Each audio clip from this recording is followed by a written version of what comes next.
that they have been fully recovered from the disease.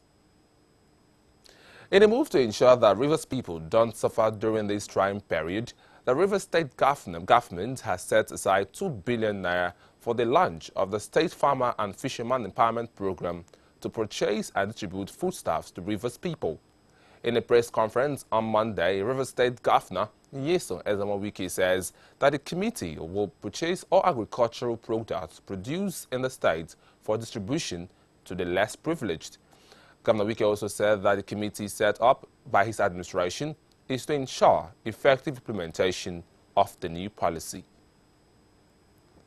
Federal government has declared Friday, April 10 and Monday, April 13 as public holidays to mark the 2020 Easter celebration. Permanent Secretary in the Ministry of Interior, Georgina Ihorea, who disclosed this in a statement on Monday in Abuja, said the Interior Minister, Ogbeni Rauf Arebosola, who made the declaration on behalf of the federal government, urged Christians in the country to emulate the outstanding characteristics of Jesus Christ, amongst which are tolerance, love, peace, and compassion. Ogbeni Rauf Arebosola further called on them to use the occasion of this year's Easter celebration to pray for Nigeria and the entire world at this time of global emergency of COVID-19 pandemic. President Muhammadu Buhari on Monday ordered distribution of 150 trucks of rice seized by the Nigeria Customs Service to 36 states of the Federation in a bid to cushion the effects of the coronavirus. Minister of Finance, Budget and National Planning, Zainab Ahmed, disclosed this while fielding questions from journalists at the briefing in Abuja. Says the seized trucks of rice had been handed over to the Ministry of Humanitarian Affairs and Disaster Management for onward distributions to Nigerians. The press briefing was put together by the government to intimate Nigerians on the physical stimulus measures in response to COVID-19 pandemic and oil prices physical shock. Ekiti State government has begun distribution of relief materials to residents of the state to cushion the effect of COVID-19 pandemic. According to the state government, foodstuffs will be taken to 20,000 households identified in a formal register as most vulnerable across the 16 local government areas of the state. Government also relaxed the 14-day curfew imposed on the state earlier to curtail further spread of the disease. Speaking on Monday at the government house in Ado-Ekiti, Governor Kayode Fayemi says citizens were now allowed to move freely between 6 in the morning and 2 in the afternoon only on Tuesday and Thursday. Still to come, Boris Johnson moved to intensive care as symptoms worsen. CBN warns Nigerians against cyber criminals, fraudsters. Federal government not returning fuel subsidy under recovery, says NNPC. To stay tuned. It all began with one service in one church, but now the times have changed. We have stepped into greater glory, from one international headquarters to over 700 satellite churches worldwide. Salvation Ministries presents 7 awesome services with David Ibiomi. First service, 6 a.m. Second service, 7:30 a.m. Third service, 9 a.m. Fourth service, 10:30 a.m. Fifth service, 12 noon. And now, for the exciting part. Youths, can you hear me? Join Youths Arise in the 6th service by 4:45 p.m. and 7th service business hour by 6 p.m. every Sunday at Salvation Ministries headquarters and all her satellite churches worldwide, or visit www.smhos.org.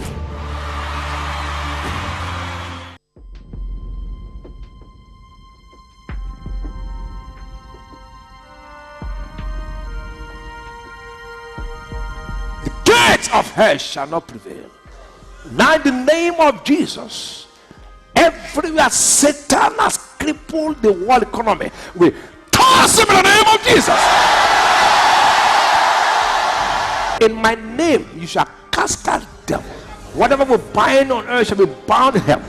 The root of coronavirus is tossed in the name of Jesus. Globally, we curse it from its foundation. We command the human race held captive set free. In the name of Jesus. And right now, we command that sickness to be cast out of the world. In Jesus' mighty name. But you will never be a victim of any attack.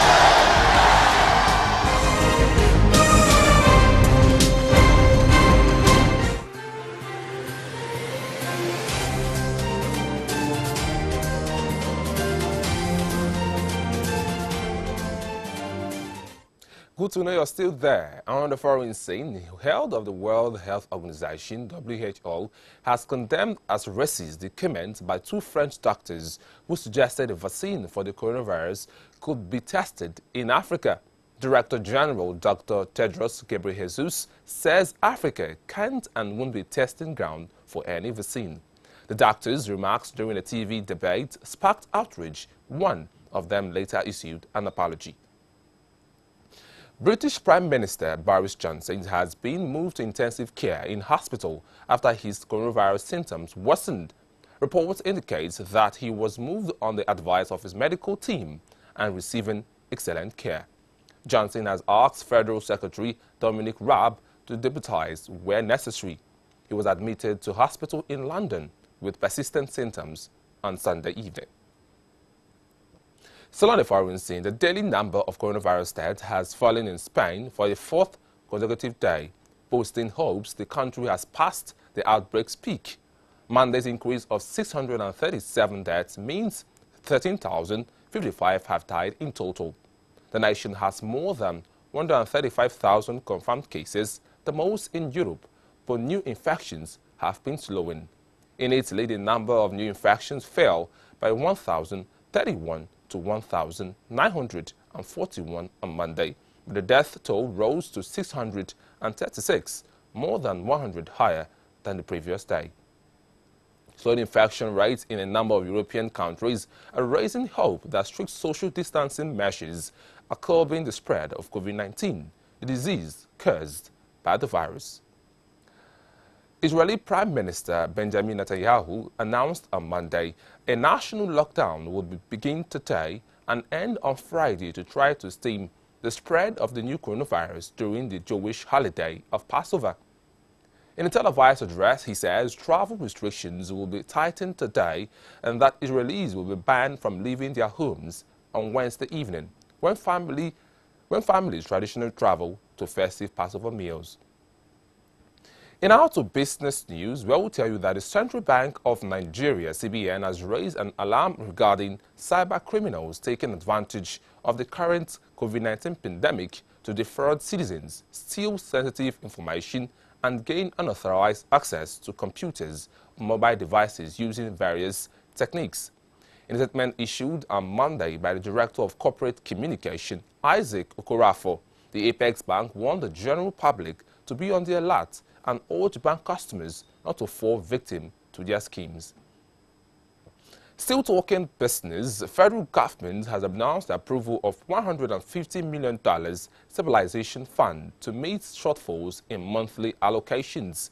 Minister of Finance, Budget and National Planning, Zainab Ahmed, announced this on Monday in Abuja during a media briefing on the measures to tackle the impact of coronavirus pandemic on the economy. She explained that owing to the decline in the monthly allocations from 716 billion naira in January to 645 billion naira in February and 581 billion naira in March, the federal government has approved a stabilization fund of $150 million to meet the shortfall in monthly allocation. And finally, Group Managing Director of the Nigerian National Petroleum Corporation, NNPC, Mele Kyari, on Monday hinted of a possible deregulation of the Nigerian downstream petroleum sector, stating that the federal government has eliminated subsidy and under-recovery in the industry. Kyari says there is no subsidy and it is zero forever. Kyari further disclosed that Nigeria's crude oil and condensate output has risen to 2.3 million barrels per day. He said that the output growth, which was achieved on Sunday, was the first time the country was hitting that milestone in very many months and years. And that's it on the news this hour. Thanks for watching. I am Kenneth Okezie. Good morning.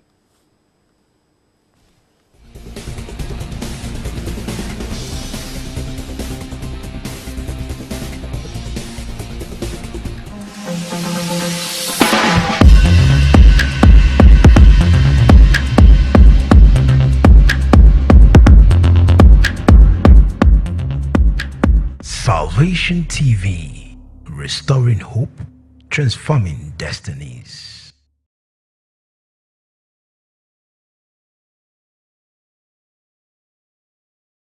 And